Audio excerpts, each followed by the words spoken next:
And a good spiritual morning to you once again. I'm Father Cosmas. Thanks for joining me today for a quick chat and, of course, our morning cup of coffee. And once again, Christos Anesti, Christ is risen. It's Bright Thursday. We continue to celebrate the resurrection, which we just celebrated, our Orthodox Christian Easter on May 5th. And so I wanted to reflect back. Again, it's Bright Week. Let's have a little fun. I wanted to reflect back on Holy Week 2024.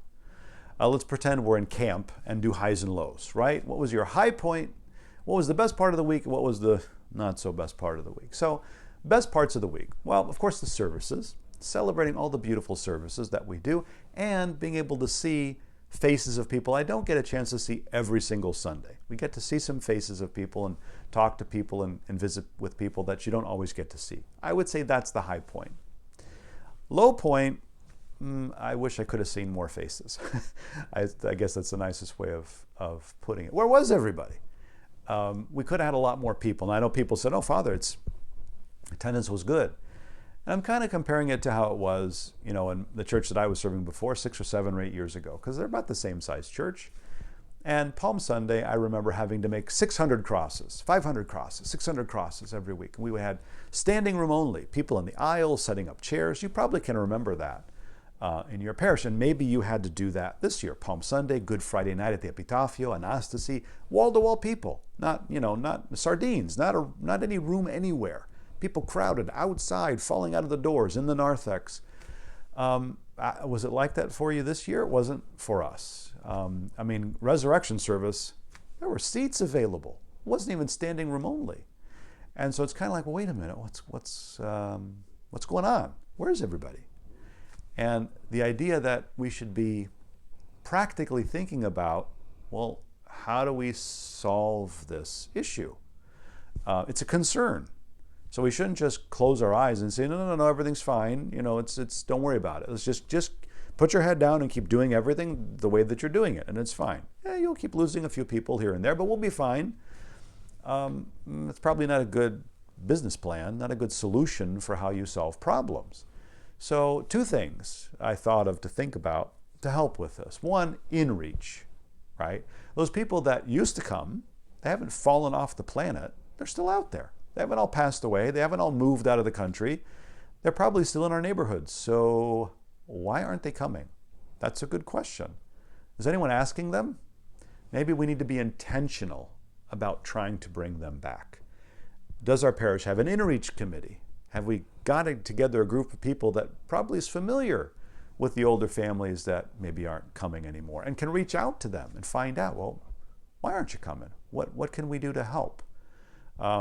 That's our job, right? As a church, we're trying to bring people to Christ. So there's people out there that aren't coming. What do they need? They might just need an invitation. They might need a plan put in place to help them.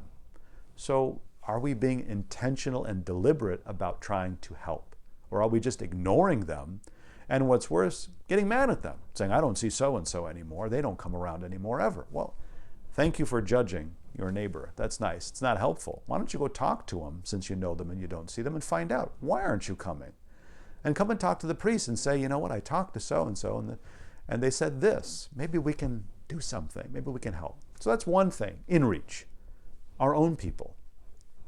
And the next one, of course, you should figure out is outreach. And when I say outreach, I don't mean charitable outreach. That's a different issue. Outreach in terms of mission and evangelism. There's lots of people around our churches. Lots of people right down the street from our churches, in some cases across the street from our church. Talk about convenience. Why aren't they choosing to come to our church? Why don't they think that our church is for them?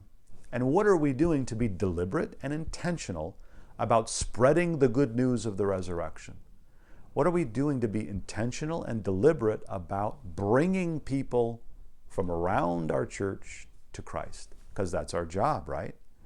And we busy ourselves with so many things in parish life, we can lose sight of what our real function is. What is the mission of the church? Go, therefore, and make disciples of all nations. Are we doing that? How can we be better about doing that? Do you have a welcoming committee? Does your church have a group of people that really figure out how to greet people, how to welcome people? Is your website designed to welcome and bring people to your church? Is there a sign outside your church saying, everyone welcome join us on Sunday for services at whatever time they're at. Is there anything designed to do that? Is there some plan in place that when people come, you welcome them in church, you talk to them in coffee hour, you make them feel part of your parish family, you share Christ, share the resurrection. That's what it means really to share the joy of the resurrection. Reaching back out to our own people, but also reaching out to new people and saying, hey, we have this great treasure in orthodoxy, in Orthodox Christianity. And guess what? I've got good news for you. Christos Anesti. Christ is risen. And I want to share that joy with you. And I want to make you feel welcome here and feel part of our church. This is your home. You belong here too as much as I do.